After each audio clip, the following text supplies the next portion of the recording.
भैया नमस्कार, हम Vipin Chaurasia official YouTube channel से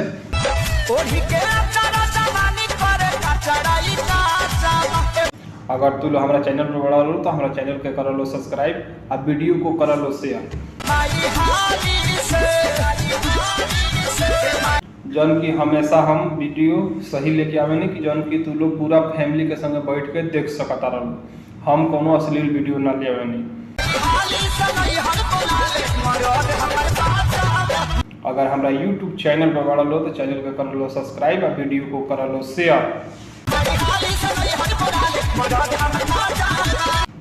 और देख लो ये एगो डांस वीडियो जौन की बहुत बढ़िया डांस वीडियो बा।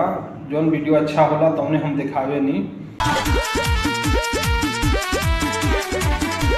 और तू लो ये वीडियो को देख लो और वीडियो अच्छा लगी तो हमारा चैनल के सब्सक्राइब जरूर करिए लो और अपना दोस्तन में शेयर जरूर करिए लो। देख लो एगो डांस वीडियो जौन की इतना बढ़िया ही डांस वीडियो बा, यही से हम दिखावा तनी। और हमारा चैनल के भी सब्सक्राइब करिए लो।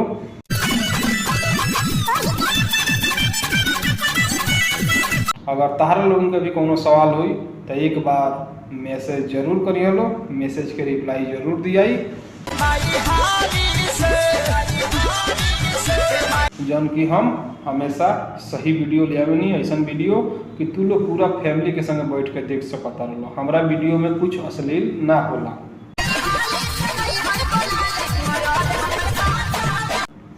ऐसे ही वीडियो देख लो, इंजॉय ले लो और वीडियो के लाइक कर लो और अपना दोस्तों में हमारा वीडियो के शेयर कर लो। हम ये कहें भाई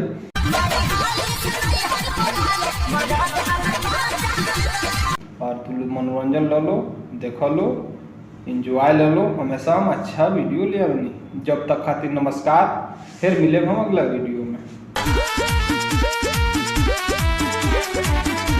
ऐसे ही वीडियो देखते रहो हमार। भैया नमस्कार, हम Vipin Chaurasia official YouTube channel से अगर तू हमारा चैनल पर बड़ा लो तो हमारा चैनल के कर लो सब्सक्राइब और वीडियो को कर लो शेयर। जौन की हमेशा हम वीडियो सही लेके आवे नहीं कि जौन की तू लोग पूरा फैमिली के संग बैठ के देख सकता रहो। हम कोनो अश्लील वीडियो ना ले आवे नहीं। अगर हमारा YouTube चैनल पर बड़ा लो तो चैनल के कर लो सब्सक्राइब और वीडियो को कर लो शेयर।